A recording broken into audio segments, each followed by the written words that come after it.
CGI has come a long way since its early days. But while technology has advanced, many argue that visual effects have actually gotten worse. So what happened? Why does modern CGI often feel less believable than effects from 20 years ago? Let's break it down. In the past, CGI was used sparingly and blended with practical effects. Filmmakers understood that digital effects worked best when grounded in reality. Compare that to today, where entire sets, characters, and even lighting are artificial. This overuse of CGI often results in movies that feel weightless and unnatural.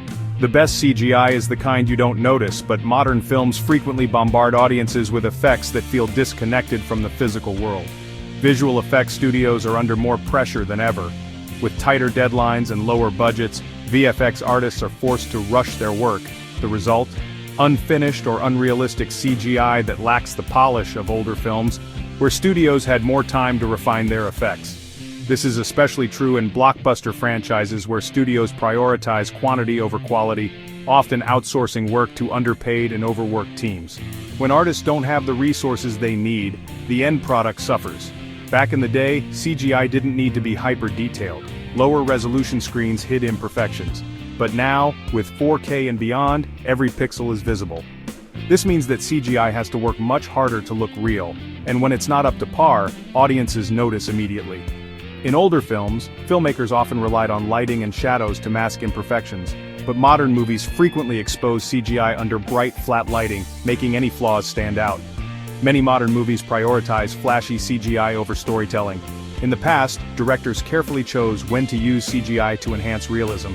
Now, excessive digital effects are often used just because they can be, making scenes feel artificial instead of immersive.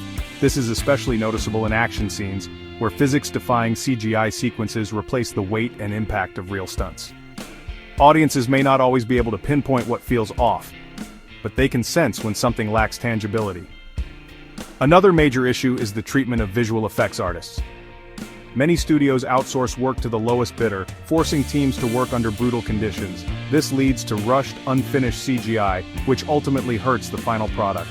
With the rise of streaming services, the demand for VFX-heavy content has skyrocketed, but the industry hasn't adapted to support its artists. Many talented professionals are burning out, and without fair treatment, the industry may struggle to retain its best talent. Despite these issues, CGI is not inherently bad.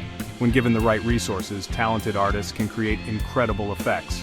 Films like Dune Avatar, The Way of Water. Dune Avatar, The Way of Water proved that CGI can be breathtaking when blended thoughtfully with practical techniques. The key to improving CGI isn't just better technology. It's better filmmaking choices, fairer treatment of artists, and a return to using visual effects as a tool rather than a crutch. What do you think? Has CGI gotten worse, or are we just more critical? Let me know in the comments, and don't forget to like and subscribe.